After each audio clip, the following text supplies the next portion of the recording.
महाकुंभ नगरी प्रयागराज में आप सभी का स्वागत है। दुनिया के सबसे बड़े धार्मिक सम्मेलन महाकुंभ 2025 प्रयागराज की पावन भूमि में आयोजित होने जा रहा है। आस्था और विश्वास का ऐसा पवित्र संगम जहां एक ही डुबकी में अमृत के समान पुण्य मिलता है। हर 12 सालों में आयोजित होने वाले महाकुंभ में देश और विदेश से करोड़ों लोग शामिल होते हैं। इस वर्ष के महाकुंभ में 40 करोड़ लोग के शामिल होने का अनुमान लगाया जा रहा है। इस वर्ष का महाकुंभ बहुत ही भव्य और दिव्य होने वाला है। मेला क्षेत्र के साथ साथ पूरे ही शहर को दुल्हन की तरह सजाया गया है। जगह जगह पार्क, विशाल प्रतिमाएं और पक्के घाटों का निर्माण किया जा रहा है। 13 जनवरी से 26 जनवरी तक 45 दिनों का यह महाकुंभ लोगों की आस्था और संगम रहेगा। कुंभ में शाही स्नान का विशेष महत्व माना जाता है। शाही स्नान के दिन स्नान करने से सभी पापों से मुक्त होकर मोक्ष की प्राप्ति होती है। इस पावन भूमि पर मां गंगा, यमुना और अदृश्य सरस्वती का पवित्र संगम होता है, जिसे त्रिवेदी संगम कहते हैं। इस संगम में स्नान करने से सभी मनोकामनाएं पूरी होती है। प्रयागराज में हर वर्ष माघ मेला, 6 वर्षों में अर्धकुंभ और 12 वर्षों में महाकुंभ का आयोजन किया जाता है। तो दोस्तों, आज के इस खास और इन्फॉर्मेटिव वीडियो में मैं आपको महाकुंभ 2025 की संपूर्ण जानकारी देने वाला हूँ। अगर आप भी इस महाकुंभ में आने की प्लानिंग बना रहे हैं तो आप एकदम सही वीडियो देख रहे हैं। ये वीडियो आपको बहुत हेल्प करेगा। इस वीडियो में बात करेंगे आप यहाँ तक कैसे पहुँचेंगे,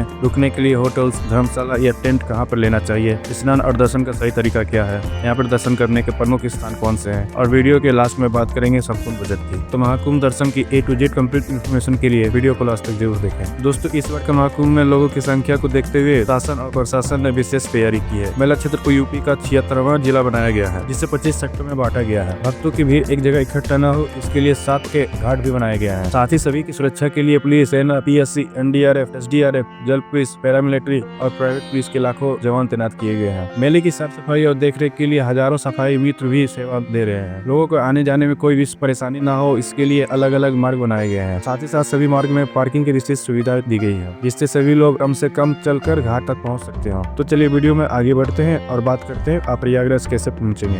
दोस्तों, प्रयागराज में बहुत से रेलवे स्टेशन बने हुए हैं, जैसे Prayagraj junction, Prayagraj Rambagh, Prayag junction, Naini junction, Prayagraj Sangam, Phaphamau junction, Jhusi, Prayagraj Cheoki junction, Bamrauli और सूबेदारगंज। आप अपने शहर से यहाँ के किसी भी स्टेशन तक आ सकते हैं। रेलवे ने यहाँ तक आने के लिए लगभग 3000 मेला स्पेशल ट्रेन भी चलाई है। साथ ही साथ रेगुलर ट्रेन भी चल रही है। वही उत्तर प्रदेश के हर जिले से रोजाना बहुत ही बसेस प्रयागराज के लिए लगाई गई है। साथ ही साथ 1000 नई शटल बसेस को भी शहर में चलाया गया है। बात करें फ्लाइट की तो प्रयागराज में भी एयरपोर्ट है। इसके अलावा लखनऊ, बनारस, पटना तक आने के बाद भी आप प्रयागराज आ सकते हैं। चलिए, प्रयागराज पहुंचने के बाद में हम लोग बात करते हैं रुकने के लिए होटल्स, धर्मशाला या टेंट कैसे बुक करना चाहिए। दोस्तों, महाकुंभ के दौरान शहर के सभी बड़े छोटे होटल, धर्मशाला पहले से ही फुल मिलेंगे, तो आप भी पहले से ही ऑनलाइन बुकिंग करके आइए। आप प्रयागराज रेलवे स्टेशन के पास में, रामबाग स्टेशन के पास में या बेला क्षेत्र से 5-6 किलोमीटर दूरी तक आप होटल ले सकते हैं। मेले के दौरान नॉर्मल होटल की भी 2000 से 3000 से स्टार्टिंग होगी। वही अच्छे होटल 7000 से 8000 या 10000 तक के बजट में मिलेंगे। वही दोस्तों, कुंभ मेला में डॉम सिटी और टेंट सिटी भी बनी हुई है। अगर आप यहाँ के टेंट में बुकिंग करना चाहते हैं तो आप कुंभ मेला की ऑफिशियल वेबसाइट kumbh.gov.in से कर सकते हैं। ऑफिशियल वेबसाइट पर जो 10 वेंडर दिए गए हैं, इन्हीं से ही आप बुक करें, पर आप फ्रॉड की भी शिकार हो सकते हैं। यहाँ पे आप लग्जरी, डीलक्स, सेमी डीलक्स और VIP टेंट तक बुक कर सकते हैं। इसकी स्टार्टिंग 8000 से होती है। इसके अलावा मेला क्षेत्र में जगह जगह टेंट बसेरा भी बने हुए हैं। कुछ रेन बसेरा फ्री है और कुछ में आपको 100 से 200 रुपए पर बेड का चार्ज भी देना रहता है। दोस्तों, इन टेंट के अलावा यहाँ पर बहुत से संत, महात्माओं तथा वाचकों के भी बड़े बड़े पंडाल बनाए हुए हैं, जहाँ पर आप प्रवचन भी सुन सकते हैं। साथ ही साथ आप यहाँ पर आज्ञा लेकर रुक भी सकते हैं। इसके अलावा सभी रेलवे स्टेशन के बाहर बड़े बड़े टेंट भी लगाए गए हैं, जहाँ पर आप फ्री में रुक सकते हैं।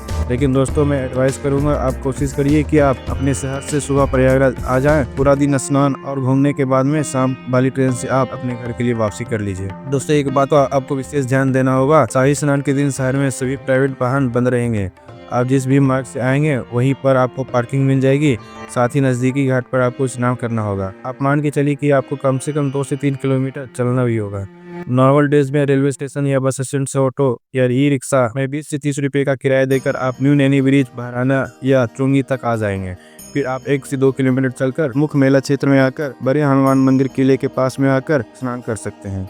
तो चलिए दोस्तों, अब हम लोग बात करते हैं यहाँ पर स्नान करने का सही तरीका क्या है। दोस्तों, यहाँ पे जगह जगह साफ सुथरे घाट बने हुए हैं। आप रेलिंग के अंदर रहकर हर हर गंगे का जाप लगाकर आस्था की पावन डुबकी लगा सकते हैं। कोई दोस्तों, इन घाटों पर स्नान करने के अलावा आप अगर चाहें तो नाव के माध्यम से त्रिवेणी संगम के पास भी जा सकते हैं। नाव वाले 150 से 200 रुपए का चार्ज करते हैं। यहाँ पे साइबेरियन पक्षी आपका चाहते हुए स्वागत करते हैं। और त्रिवेदी संगम में पावन स्नान करके पुनः प्राप्त कर सकते हैं। दोस्तों बहुत ही दिव्य और भव्य महाकुंभ का आयोजन किया जा रहा है। अभी यहाँ पर आस्था की डुबकी लगाने जरूर आइए। दोस्तों इस बार 13 जनवरी से महाकुंभ शुरू हो रहा है। पहला शाही स्नान भी 13 जनवरी पुष पूर्णिमा को होगा। फिर उसके बाद 14 जनवरी मकर संक्रांति, 29 जनवरी मौनी अमावस्या, 3 फरवरी बसंत पंचमी, 12 फरवरी माही पूर्णिमा और फिर 26 फरवरी को महाशिवरात्रि के दिन अंतिम शाही स्नान रहेगा। इस दिन के बाद से फिर महाकुंभ की समाप्ति हो जाएगी। दोस्तों क्या आप जानते हैं इस महाकुंभ की शुरुआत कैसे हुई? शास्त्रों के अनुसार दुर्वासा महर्षि के श्राप से देवता कामदेव होने लगे। तब देवता विष्णु भगवान के पास पहुंचे। विष्णु जी ने उन्हें असुरों के साथ मिलकर समुद्र मंथन का उपाय बताया। तब भगवान विष्णु ने कछुए का रूप धारण कर मंदरांचल पर्वत को ऊपर रखकर बासुकी नाग को नेति बनाया और फिर समुद्र मंथन शुरू हुआ। समुद्र मंथन से अमृत कुंभ निकला। अमृत कुंभ के लिए 12 दिनों तक राक्षसों और देवताओं के बीच भयंकर संग्राम हुआ। इसी बीच अमृत की 4 बूंदे पृथ्वी पर आ गिरी। ये बूंदे हरिद्वार, प्रयागराज, उज्जैन और नासिक में आ गिरी। तभी इन जगहों पर कुंभ का आयोजन किया जाता है और 12 सालों में प्रयागराज में महाकुंभ का आयोजन किया जाता है। कुंभ के दौरान इन नदियों का जल अमृत के समान माना जाता है। तो दोस्तों यहाँ पर पावन स्नान करने के बाद में अब हम लोग बात करते हैं प्रयागराज में आप और कहाँ दर्शन कर सकते हैं। दोस्तों यही घाट के पास में ही किला बना हुआ है। किले के अंदर प्राचीन अच्छे वट है। यहाँ पर आप दर्शन जरूर करें। ऐसी मान्यता है वनवास के दौरान राम जी भी यहाँ पर रुके थे। साथ ही साथ किले के अंदर प्राचीन पातालपुरी मंदिर भी है। आप यहाँ पे भी दर्शन आदि कर सकते हैं। दोस्तों यहाँ किले के पास में ही बड़े हनुमान जी के प्राचीन मंदिर स्थापित है। यहाँ पर हनुमान जी लेटे हुए हैं। मान्यताओं के अनुसार जब हनुमान जी संजीवनी बूटी लेकर आ रहे थे तब भरत जी ने असुर समझकर हनुमान जी पर बाण चलाया था। इससे हनुमान जी यहीं पर गिरे थे। दोस्तों बहुत दिव्य और अलौकिक मंदिर है। यहाँ पर दर्शन करने से सभी मनोकामनाएं पूरी होती है। दोस्तों यहाँ से कुछ ही दूरी पर श्री आदि शंकर विमान मंडपम मंदिर भी स्थापित है, जिसे नौलखा मंदिर कहते हैं। द्रविड़ शैली में बना यह बहुत ही प्यारा मंदिर है। यहाँ पर भगवान विष्णु बालाजी के रूप में विराजमान है। साथ ही साथ मंदिर के ऊपर भाग में विशाल शिवलिंग भी स्थापित है। यहाँ पर दर्शन करके आपको बहुत अच्छा लगेगा। दोस्तों इन मंदिरों के अलावा सभी प्रमुख स्थान दूर दूर है, तो आप यहाँ पर ई रिक्शा या ऑटो बुक कर सकते हैं। ई रिक्शा और ऑटो वाले आपसे 1000 से 1500 रुपए का चार्ज करते हैं। 3 से 4 घंटे में 6 से 7 प्लेसेस को कवर कर देते हैं। तो चलिए सबसे पहले हम लोग चलेंगे मनकामेश्वर, जो न्यू नैनी ब्रिज के पास में स्थित है। तो यहाँ पे आप शिव जी के बहुत ही अलौकिक दर्शन प्राप्त कर सकते हैं। बहुत ही अलौकिक और दिव्य स्थान है। सभी भक्त यहाँ दर्शन करने जरूर आते हैं। तो चलिए नैनी ब्रिज को पार करते हुए अब हम लोग चलेंगे आरेल घाट के पास में। बहुत ही प्यारा शिवालय पार्क बना हुआ है। दोस्तों ये शिवालय पार्क बहुत ही शानदार बना हुआ है। यहाँ पे 4 धाम और 12 ज्योतिर्लिंग मंदिरों का वेस्ट मटेरियल से बनाया गया है। साथ ही साथ यहाँ पे बच्चों के लिए बोटिंग का भी ऑप्शन रहता है। नॉर्मल डे में 50 रुपए और संडे सैटरडे को छुट्टियों के दिन 100 रुपए रहता है। तो चलिए यहाँ पे घूमने के बाद में अब हम लोग चलेंगे कंपनी गार्डन आजाद पार्क, जो यहाँ से लगभग 8 किलोमीटर की दूरी पे स्थित है।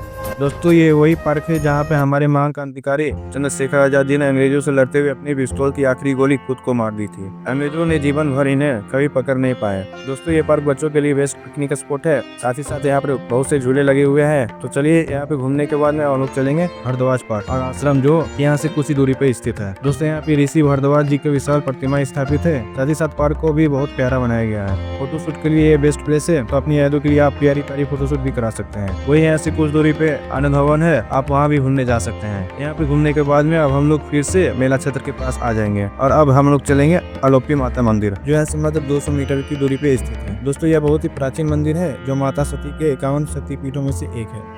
यहाँ पर दर्शन करने की विशेष महत्व माने जाते हैं। आप मंदिर में प्रवेश कर माता रानी के अद्भुत रूप के दर्शन कर आशीर्वाद प्राप्त कर सकते हैं। तो यहाँ पर दर्शन करने के बाद में हम लोग चलेंगे नागवासुकी मंदिर, जो यहाँ से लगभग 2 किलोमीटर दूरी पे स्थित है। दोस्तों यह प्रयागराज के प्रमुख मंदिरों में से एक है। यहाँ पर भगवान नागवासुकी विराजमान है। नागवासुकी जी ने समुद्र मंथन में नैगी यानी रस्सी की भूमिका निभाई थे। तो आप यहाँ पे दर्शन करने जरूर आए। दोस्तों यहाँ से कुछ ही दूरी पर प्राचीन बेनी माधव मंदिर स्थित है। बेनी माधव जी को मेला क्षेत्र का रक्षक और प्रयागराज के मुख्य देवता माने जाते हैं। आप अपने लिस्ट में इस मंदिर को जरूर शामिल करें। तो दोस्तों इन सभी प्रमुख मंदिरों में दर्शन करने के बाद में आप शाम वाली ट्रेन या अगले दिन वाली ट्रेन से अपने घर के लिए वापसी कर सकते हैं। तो चलिए दोस्तों हम लोग बात करते हैं सबसे जरूरी क्वेश्चन बजट का। कितने बजट में आप इस पावन यात्रा को पूरा कर लेंगे? तो अगर आप 2 लोग हैं और सेम डे आकर अपने घर को वापसी कर लेते हैं तो मान के चलिए 3000 से 4000 रुपए प्लस ट्रेन टिकट, इतने बजट में आप इस पावन यात्रा को पूरा कर लेंगे। वहीं अगर आप यहाँ 1 नाइट का स्टे करते हैं तो फिर मान के चलिए 3 से 4000 रुपए प्लस होटल का किराया प्लस ट्रेन टिकट, इतने बजट में आप बहुत ही अच्छे तरीके से इस पावन यात्रा को पूरा कर लेंगे। तो दोस्तों महाकुंभ से जुड़ी हर एक छोटी बड़ी जानकारी बहुत अच्छे और डिटेल्स में देने की पूरी कोशिश की गई है। अगर फिर भी कुछ क्वेश्चन रह जाते हैं तो आप कमेंट के माध्यम से पूछ सकते हैं। दोस्तों आप ये वीडियो कहाँ से देख रहे हैं और आपको ये वीडियो कैसा लगा कमेंट बॉक्स में जरूर बताइएगा।